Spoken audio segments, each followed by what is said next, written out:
Hey y'all, what it do? What's up? Walk on. So we're gonna do some chunky twist on today, y'all.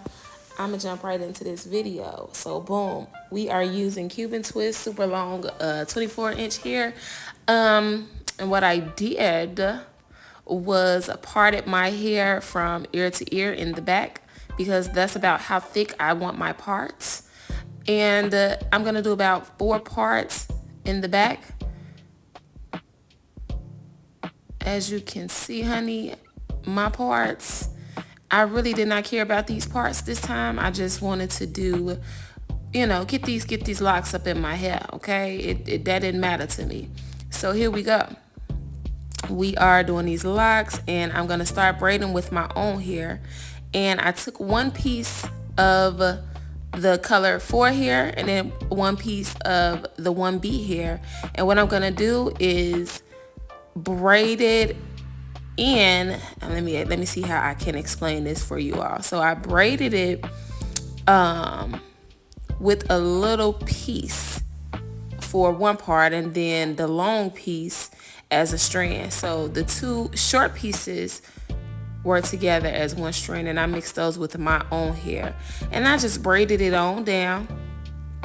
There we go. We braided it on down, and not all the way down. I just braided it enough so that it covers my hair and I could wrap the lock around it.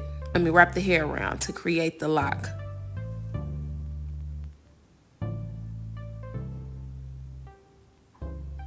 And so I'm going to do it again for you all. So I started with my regular hair, as you can see. And then I'm going to take one piece of the Cuban twist hair. And what I'm going to do with this Cuban twist hair is I'm going to fold it, but not halfway, I will fold it, fold it a little bit just so you can have a little piece of hair to have a strand to braid with your regular hair. And I'm going to do the same for the other piece of hair. I just want this to make sense to y'all, Watch it over and over, and I promise you it will click. So, but that's for my beginners. But my ladies that know, we know. So look, here we go. I did about 4 sections in the back. At the top, I have 3 braids. At the second section, there are 4 braids.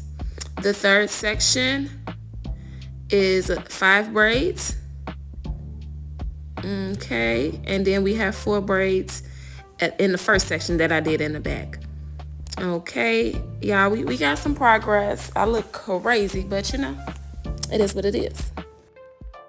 So trust my process, y'all. Now I am at the top, and I'm going to split this whole section in half. Make sure my part is straight, of course, just for the front. I don't care about the other stuff, but the front part is what everyone is going to see. They're going to see the front of your head, so you want to make sure those parts are cool.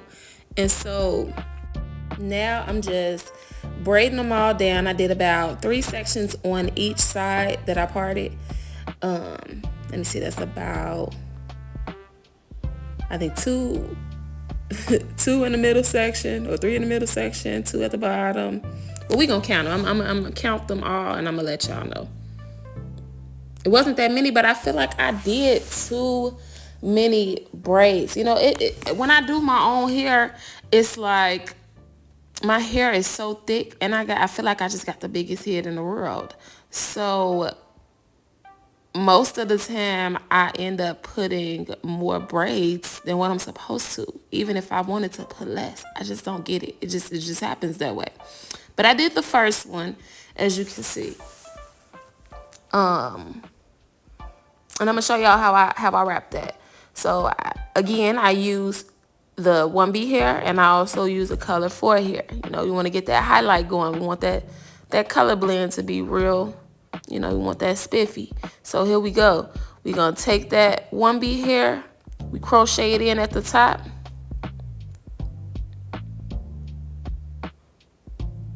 And then I'm going to crochet about 1.5 inches down the color 4 hair.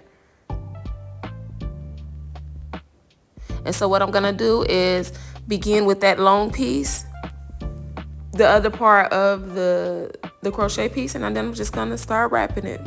I don't know which way y'all wrap, but I'll wrap whichever way feels comfortable for me. So I guess in this way, I'll probably be wrapping to the left. I guess I'm wrapping to the left.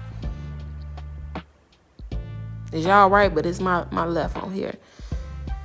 So I started with the one piece because I don't want it to be bulky at the scalp.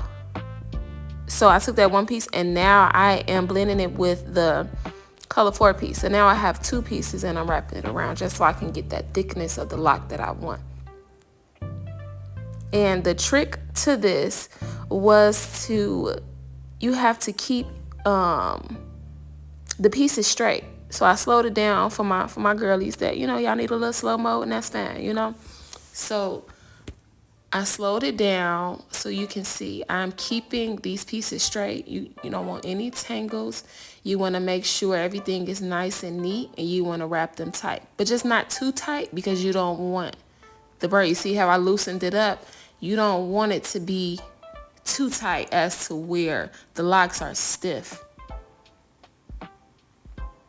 Now, I did this hairstyle a while back, but when I did it, it was absolutely so tight and they were so stiff and heavy. So, I've evolved.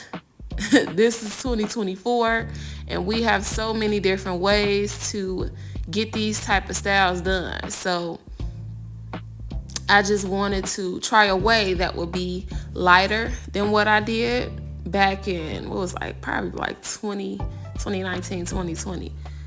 I wanted this style to be lighter. I wanted it to be, I don't know, just different and an evolved version of what faux locks used to be.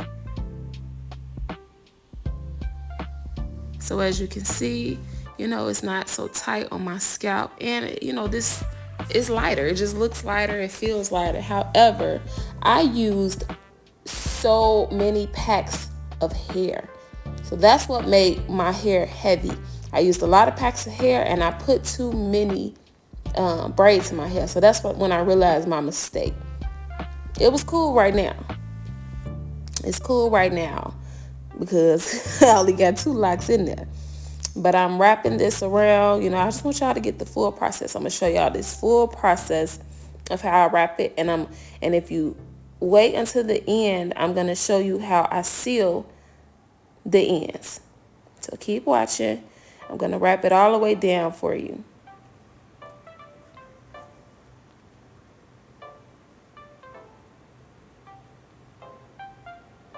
Yes, I use my teeth because, I don't know, it brings the lock up closer to my hands and it takes weight off of my arms. I'm not hurting my arms. It gives me comfort. So, that's also a trick if you're doing your own hair and you don't want to braid down, hurting your arms like that. That's crazy. That's crazy work right there. When you got to braid like that, that's too much. Bring it up closer to your face. If you don't want to put it in your mouth, use something that you can hold it. Use a doorknob. Use something that can hold it closer to you so that you can have comfort. Now, if you're doing a client hair, don't be putting their hair in your mouth. That's nasty. That's unsanitary. But your own hair is fine. And so now I'm wrapping it. I'm almost close to the end. We're going to wrap it all the way down. Wrap it, wrap it, wrap it. Oh, here we go. We are at the end.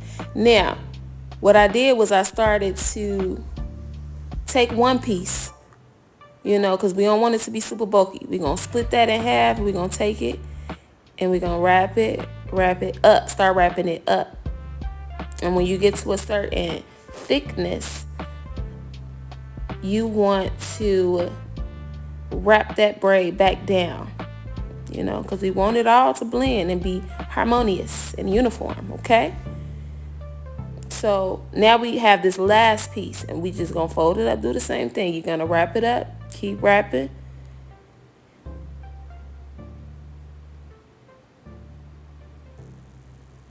You're going to wrap it, wrap it,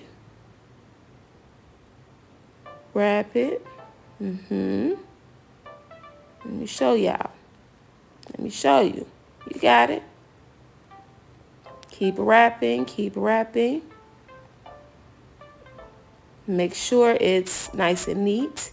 And now start wrapping down. And I use no glue on this. Just the hair and a crochet needle. That's all you need. And what I did was I tied it. That's what I did.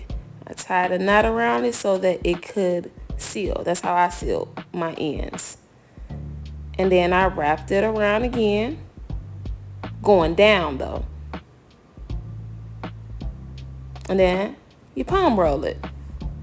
So you can blend that up. And you pull it to make sure it is not going nowhere. And honey, it ain't going nowhere, honey. It ain't going nowhere. But here we go, y'all. Yes, this is my finished style. And I am so excited of what I created. This is beautiful. Like, thanks for watching.